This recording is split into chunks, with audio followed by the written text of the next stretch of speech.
The Arvaxian hegemony's sleek obsidian ships slid into Earth's orbit with practiced precision, their hull surfaces absorbing, rather than reflecting light, black tears against the blue planet's atmosphere. Inside the flagship's analytical chamber, Commander Zarvex studied the holographic display of humanity's vital signs. Their internet traffic spiking chaotically, their military communications becoming frantic, their financial markets plummeting. All proceeding exactly as the predictive matrix calculated. Remarkable consistency, observed his second-in-command, Kelmora, her six-fingered hand tracing the panic patterns that pulsed red across the display. The matrix has never failed us across 3,417 integrations. Zarvex's tertiary eyelid flickered, the closest his species came to a satisfied smile. The matrix was the hegemony's crowning achievement, a quantum computational marvel that had analyzed thousands of developing civilizations, boasting a 99.98% accuracy rate in predicting species' responses to first contact scenarios. After centuries of observation, it had classified Earth as a soft integration candidate, technologically outmatched primitives who would rapidly capitulate when confronted with superior force. "Initiate the demonstration," Zarvex ordered, feeling almost apologetic.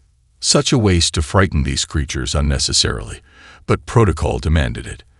The hegemony had not maintained 10,000 years of galactic dominance by deviating from proven methodologies.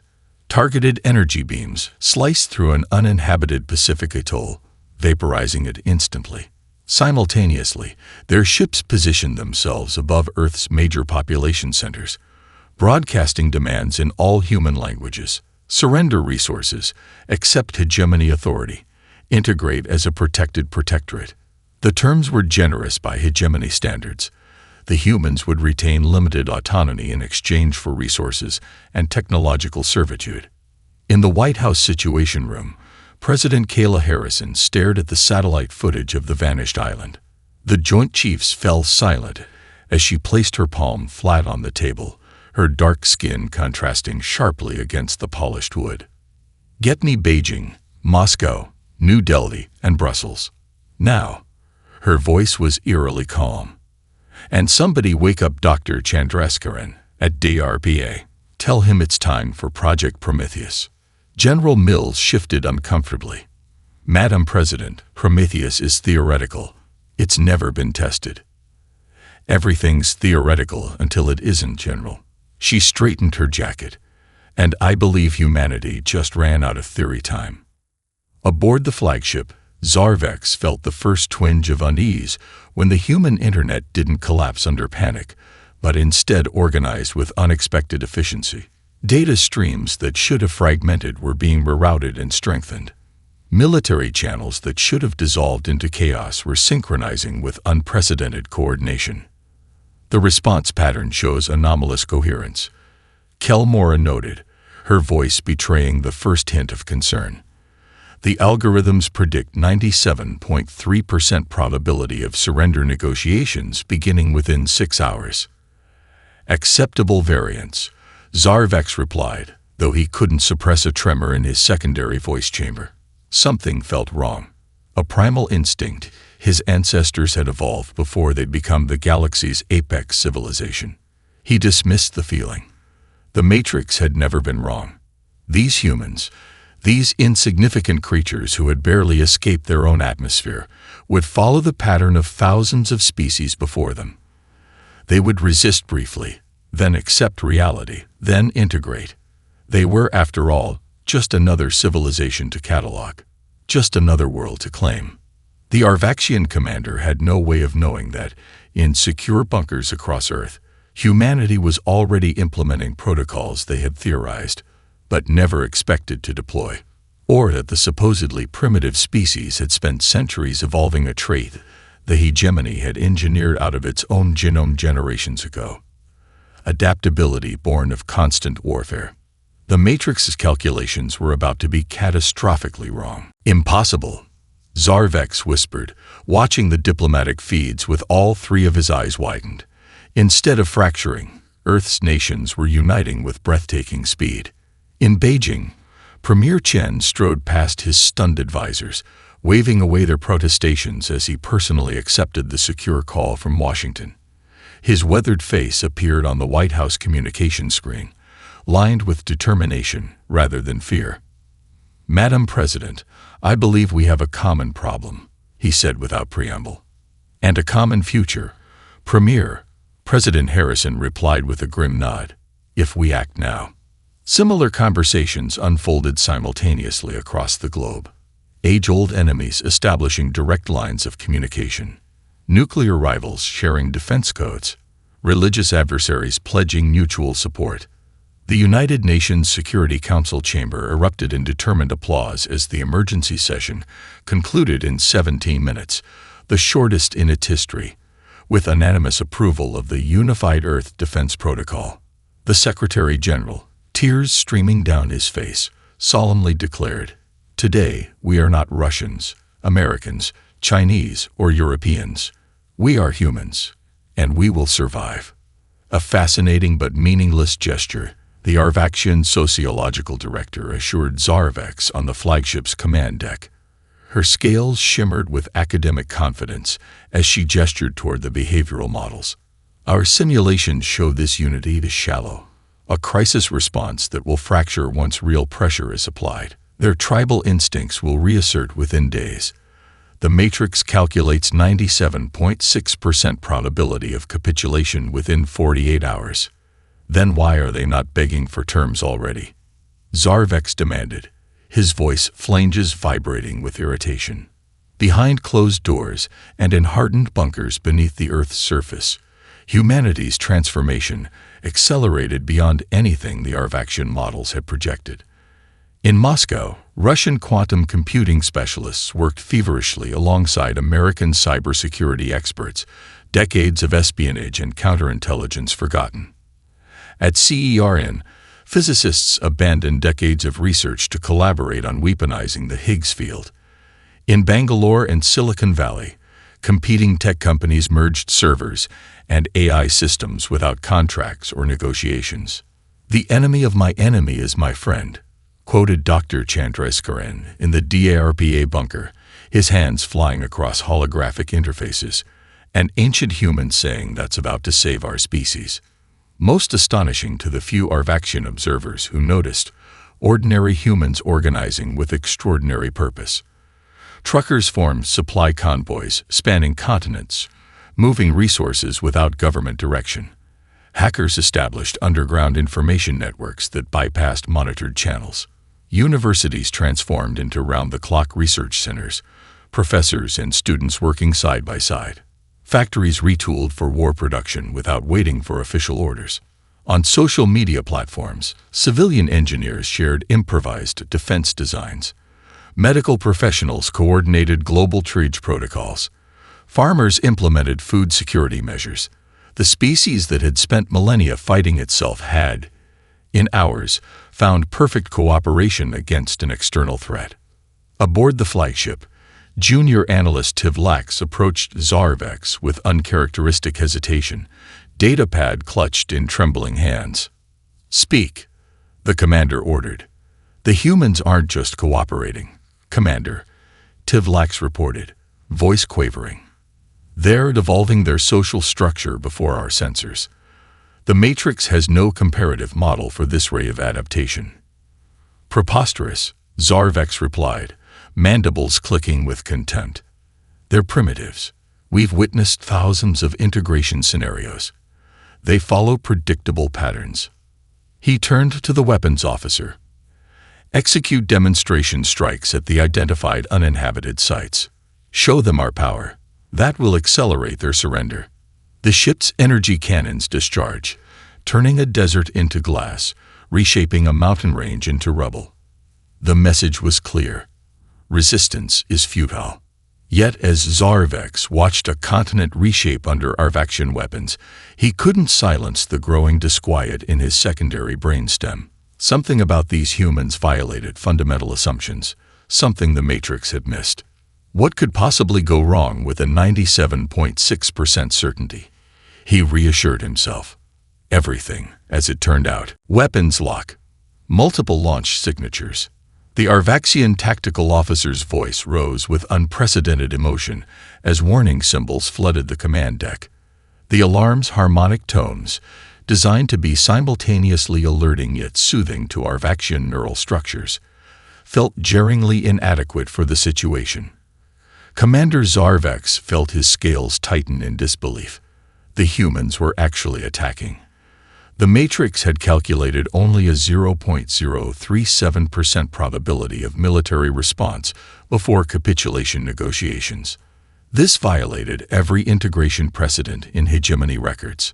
From silos across Russia, China, and the United States, intercontinental ballistic missiles surged skyward. 117 nuclear warheads, Earth's deadliest weapons, raced toward the Arvaxian fleet. The primitive projectiles followed trajectories that any civilized species would recognize as suicidal. Pathetic, sneered Tactical Officer Mesdur, activating defensive fields that effortlessly vaporized the incoming missiles. The energy signatures of atomized nuclear warheads blossomed like short-lived stars against the blackness of space. Their extinction is warranted for this alone. The radiation signatures would have poisoned their own atmosphere. But the radiation blooms created a momentary sensor blind spot, exactly as the humans had planned. Secondary threats incoming. An ensign's panicked cry cut through the command deck's satisfaction. Radar screens filled with hundreds of smaller signatures approaching from multiple vectors. Atmospheric craft. Thousands of them. Earth had emptied its air bases, everything that could fly. Advanced stealth jets, Cold War relics pulled from mothballs, civilian aircraft packed with explosives, swarmed the alien vessels from all directions. Most were annihilated by automated defenses, disappearing in brief flares of light, but the sheer numbers overwhelmed the targeting systems. In the cockpit of an F-35, Colonel Fatima Rahman watched her squadron dwindle from 12 to 3 as they approached the smallest Arvaxian vessel. The plan had never been about survival. It had been about data collection. Eagle 6 confirming shield modulation frequency at 1.3 terahertz, she reported calmly while executing evasive maneuvers no human body should withstand. Shield density decreases by approximately 18% during weapons discharge. Acknowledged, Eagle 6, came the terse reply from NORAD's subterranean command center. Data received. You are cleared for final approach. Rahman broadcast one final message for Earth before ramming her fighter directly into an Arvaxian frigate's sensor array at the precise moment it fired its main weapon. Similar suicide runs damaged 2 other vessels before the attack was neutralized. When the dust settled, Earth had lost 412 aircraft and 1,736 personnel. 3 Arvaxian ships had sustained minor damage requiring hours of self-repair. By any military calculation, it was a devastating defeat for humanity. In his private chamber, Zarvex reviewed intercepted human communications with growing unease. They weren't lamenting their losses, they were celebrating their fallen as heroes, naming plazas and buildings after them in real time. More disturbingly, they were treating sensor data from the suicide runs as invaluable intelligence, processing it through distributed computing networks that had somehow remained hidden from Arvaxian scans. The humans have designated the casualties as necessary sacrifices for data collection, reported Intelligence Officer Rensa. They're calling this reconnaissance by overwhelming force. Reconnaissance. Zarvex's voice, flanges vibrated with disbelief. They sacrificed over 1,000 lives for information. Yes, Commander. Their military channels don't mention surrender or negotiation, only cryptic references to Phase 2 and something called Thanatos Protocol. Zarvex dismissed the intelligence officer and stared at the holographic display of Earth rotating serenely below. The planet looked so fragile, so conquerable. Yet its inhabitants were behaving in ways that defied the Matrix's most fundamental assumptions. The Matrix has never been this wrong, he whispered to himself, an admission of doubt that would be considered heresy among his peers. What are these creatures? The answer would prove far more terrifying than he could imagine. "Sir, we're being probed." The communications officer's voice trembled with confusion, an emotional display that would merit disciplinary action under normal circumstances. But nothing about this integration was proceeding normally. The Arvaxian fleet systems lit up across all frequencies as thousands of simultaneous transmissions flooded their communication channels from Earth. Not coordinated attacks, but a chaotic barrage of everything humans had ever created. Mathematical riddles embedded in viral videos, symphonic compositions carrying hidden encryption keys, religious texts interwoven with binary sequences, art files containing dormant code, commercial advertisements with subtle frequency variations. "What is this?" demanded Zarvex, mandibles clicking in agitation as the command deck's primary console cycled through samples of the incoming data storm.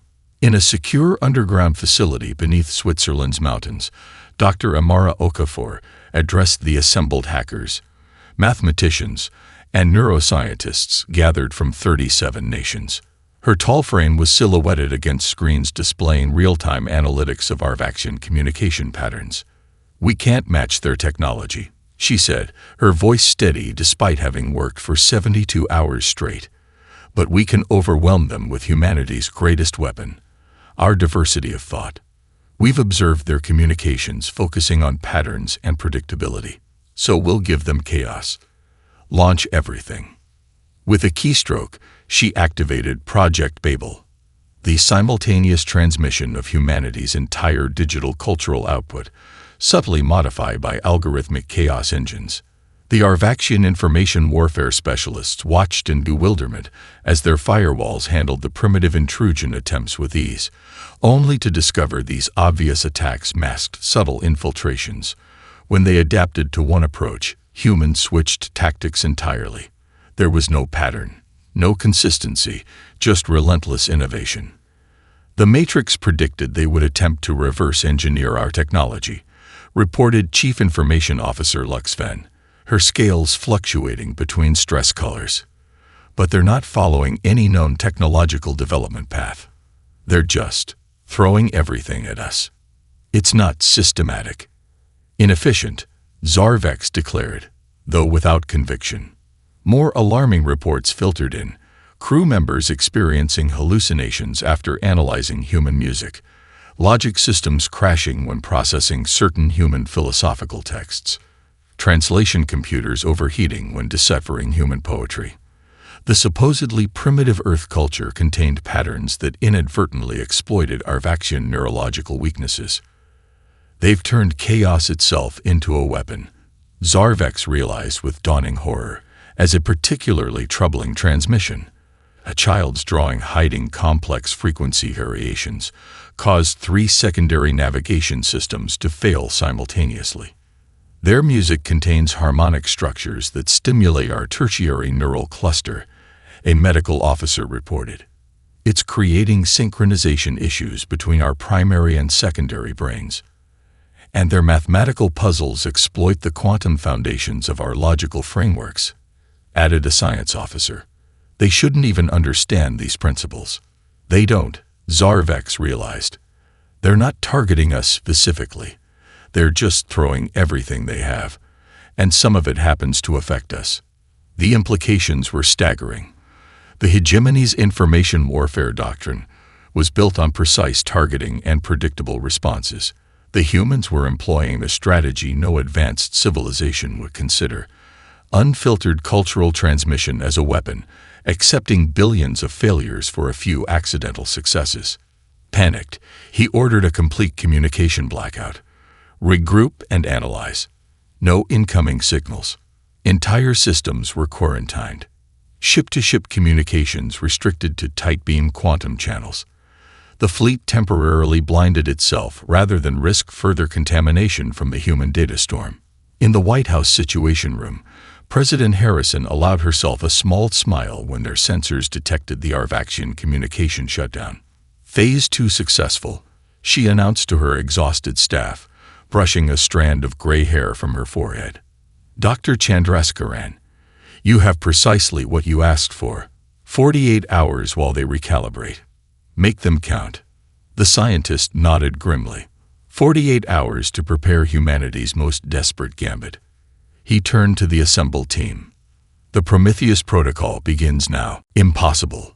The word escaped Zarvex in a whisper as he studied the sensor readings.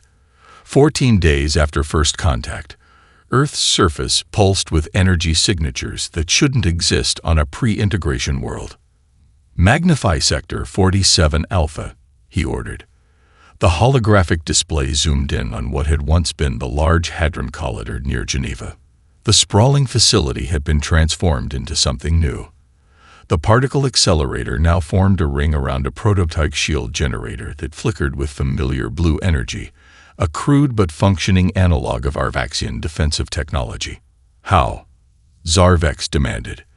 The hegemony's most conservative models predicted centuries before humans could reverse engineer such technology, even with captured samples. How have they done this in days? We intercepted their communications, Commander, reported Intelligence Officer Rensa, his scales pale with concern. You need to see this. The display shifted to a montage of footage from research facilities across Earth. At the Geneva site, thousands of scientists worked in round-the-clock shifts. Sleep pods installed alongside quantum computers. But the organizational structure defied all Arvaxian models of scientific progress.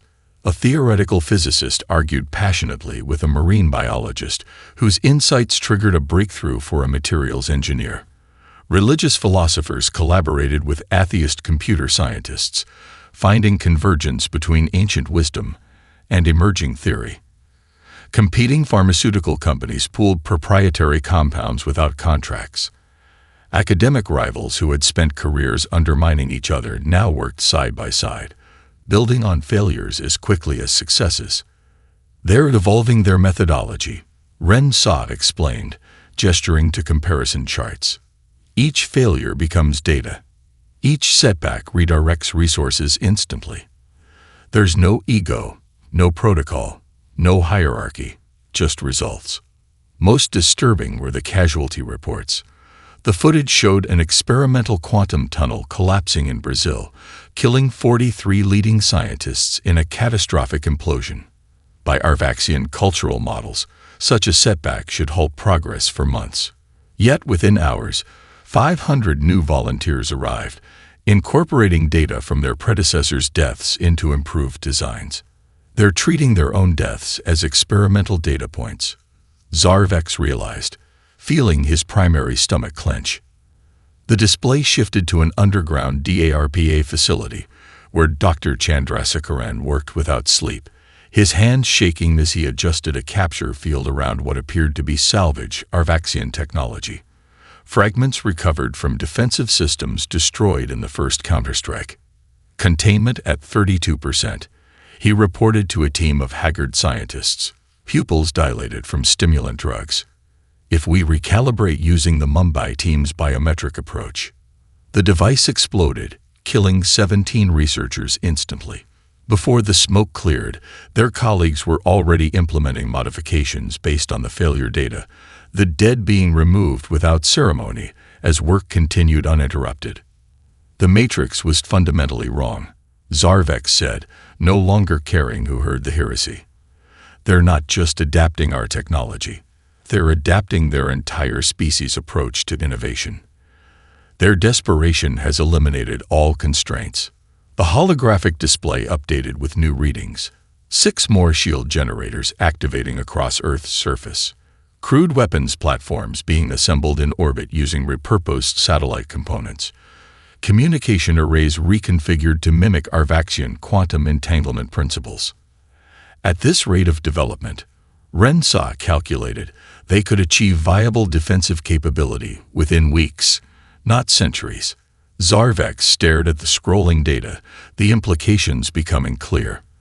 The humans weren't merely fighting for survival, they were evolving under pressure, compressing millennia of development into days through a combination of cooperation and sacrifice that would be unthinkable in hegemony society.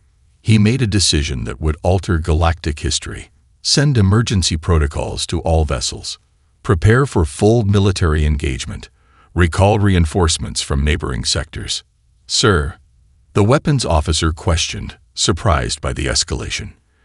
"This species cannot be allowed to continue its development," Zarvex declared, his voice resonating with grim finality.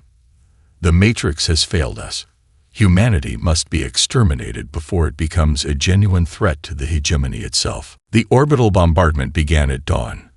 Violet energy lances pierced Earth's atmosphere as the expanded Arvaxian fleet, reinforced with 14 additional warships from nearby sectors, unleashed destruction with surgical precision.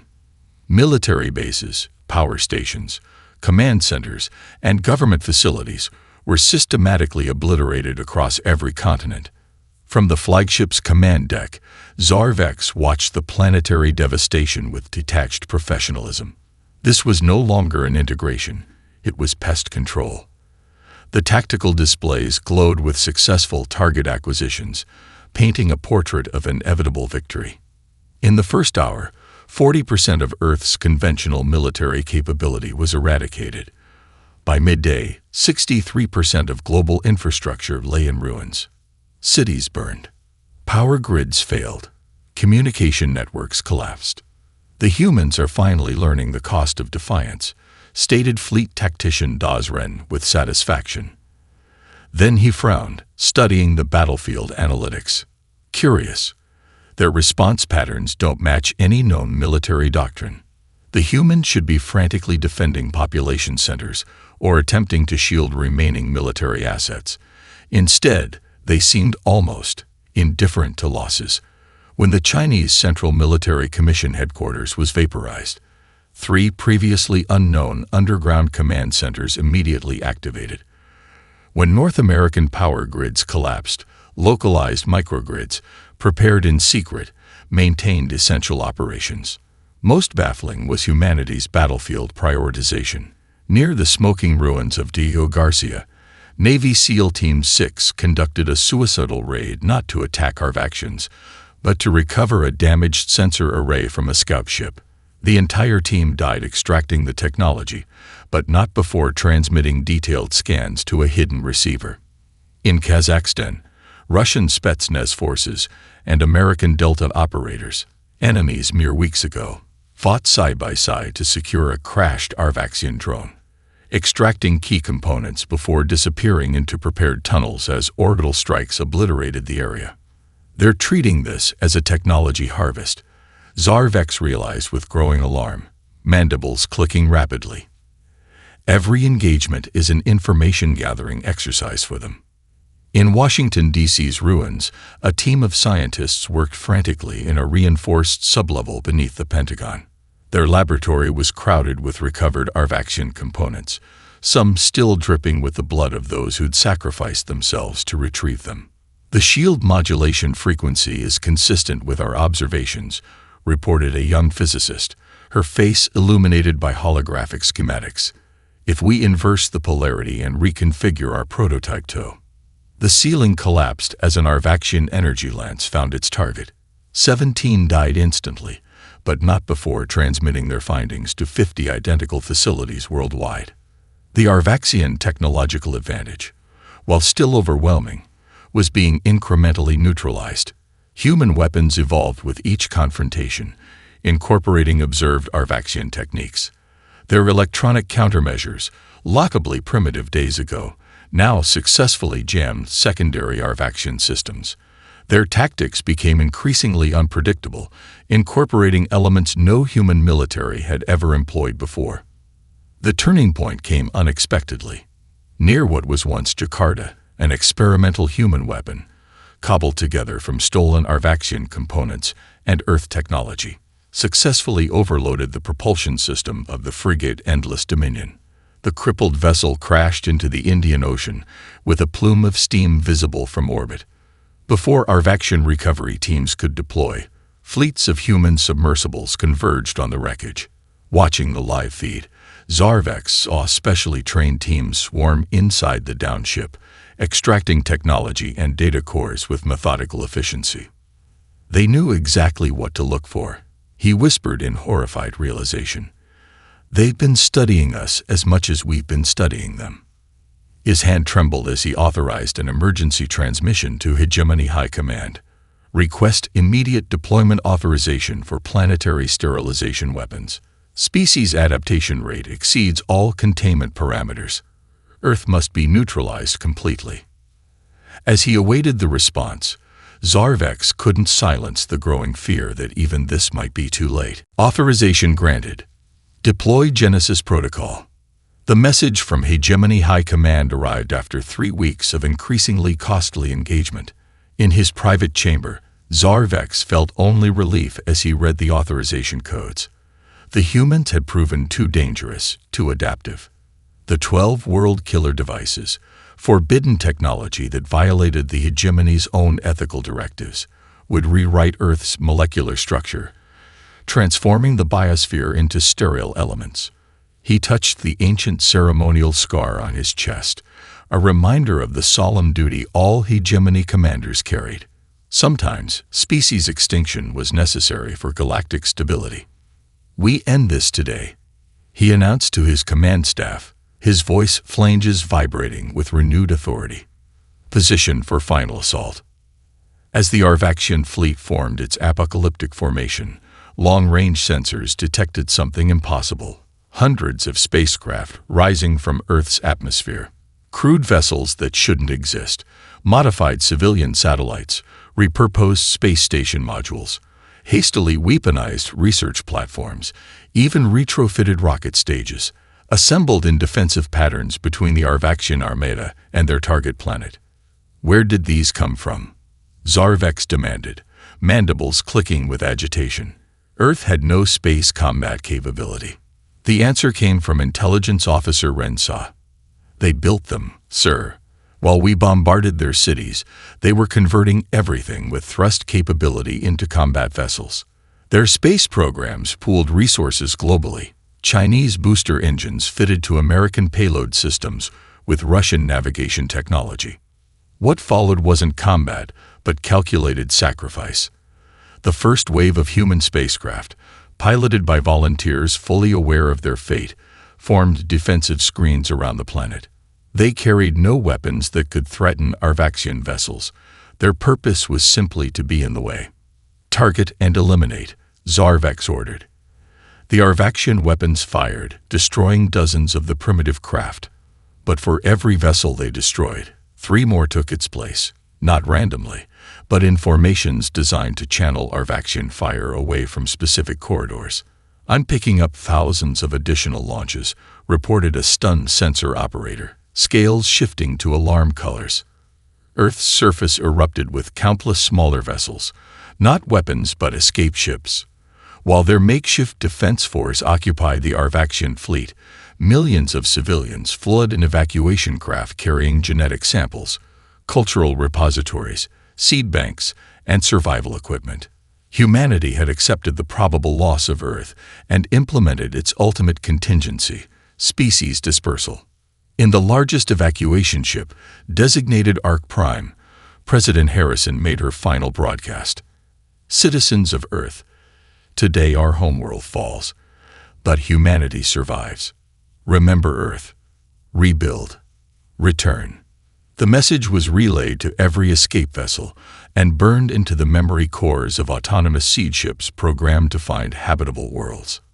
"We face an impossible strategic choice," Fleet Tactician Daz Ren admitted, displaying the diverging tactical options: divide our forces to pursue their escape vessels, or concentrate on destroying their homeworld. Zarvex, finally comprehending the true extent of human adaptability, made his decision. "Focus all power on the Genesis devices. We'll hunt down the refugees after the planet is neutralized." As the flagship positioned for deployment, a young tactical officer noticed an anomalous energy signature from the civilian vessels. "Sir, they're carrying functioning shield technology reverse-engineered from our own systems." "Impossible," Zarvex whispered, but the evidence was undeniable. The humans had achieved in weeks what should have taken centuries. And if they'd mastered shields, what other Arvaxian technologies might they have already adapted? The Genesis devices activated, beginning Earth's final hours. But Zarvex could no longer shake the terrifying question. What if destroying their homeworld only removes the last constraint on human vengeance? As Earth's biosphere underwent molecular dissolution, a final transmission beamed from its dying surface to the Arvaxian fleet. It contained just two elements, an elegant mathematical formula and a set of stellar coordinates. Another primitive plea for mercy. Zarvex wondered, ordering immediate analysis. The planet below was already changing color, oceans boiling away as the Genesis devices rewrote its fundamental chemistry. The formula unfurled across his command screen, expanding into nested equations of unexpected sophistication. The science officer's scales blanched to pure white, the Arvaxian expression of extreme shock. "Commander, this is a weapon schematic. It exploits a fundamental flaw in our shield harmonics that we've never detected." The coordinates accompanying the formula pointed directly to the Arvaxian home system, thousands of light-years distant. "A bluff," Zarvex assured his unnerved officers. "They cannot possibly reach our homeworld. They're trying to frighten us into halting the Genesis protocol."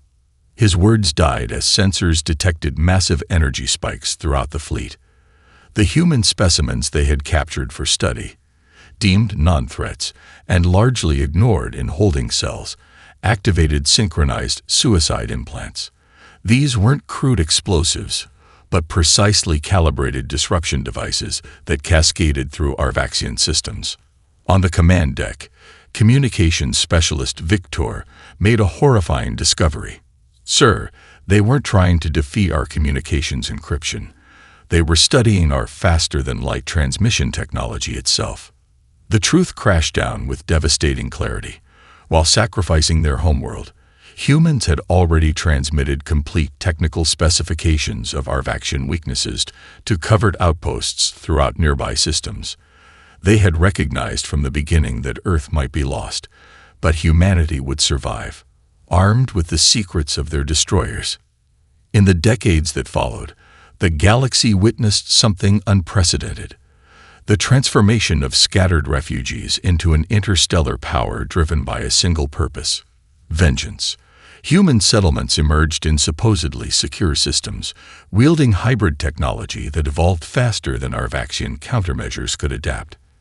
They didn't fight like a conventional military, but like insurgents, unpredictable, adaptable, utterly ruthless. A lone human operative infiltrated the Arvaxian colony on Proxima Centauri, releasing engineered pathogens specifically designed for Arvaxian biology. Human ships appeared from nowhere, struck critical infrastructure, and vanished before response fleets arrived. Key hegemony allies received evidence of Arvaxian atrocities, fracturing ancient alliances. The predictive matrix, still struggling to model human behavior, failed catastrophically. The hegemony's carefully ordered society, built on stability and predictability, crumbled under the pressure of facing an enemy that weaponized chaos itself. 100 years after Earth's destruction, a massive human-led coalition fleet breached the defenses of the Arvaxian homeworld. Commander Zarvex, now an ancient military advisor with faded scales, watched from the Grand Citadel as their last defenses fell. The human commander who accepted the hegemony's surrender was no hardened warrior, but a scientist, Dr. Amara Okafor, her consciousness preserved in an advanced cybernetic body, one of the last humans to remember Earth firsthand. "You could have simply traded with us," she told Zarvex quietly, as they stood before the hegemony's surrender document. "We would have welcomed you as friends." "The Matrix predicted," Zarvex began. "Your mistake," Okafor interrupted, "was believing that any algorithm could fully model human potential. We've spent our evolutionary history adapting to threats, cooperating against impossible odds, and turning disadvantages into strengths." As the Arvaxian hegemony formally surrendered, Zarvex finally understood their fundamental error. The Matrix had classified humans as merely another technological species, when they should have recognized them as the galaxy's most perfect survival engines. creatures whose evolutionary path had optimized them not for stability, but for adapting to and overcoming existential threats. The hegemony ended not with a battle but with a mathematical proof. Their vaunted prediction algorithms were rewritten to account for the human variable, demonstrating conclusively that their civilization was doomed from the moment they chose Earth as a target. The brutal calculus of survival, Zarvex murmured as the new human-led Galactic Alliance raised its flag over the Arvaxian capital. We never stood a chance.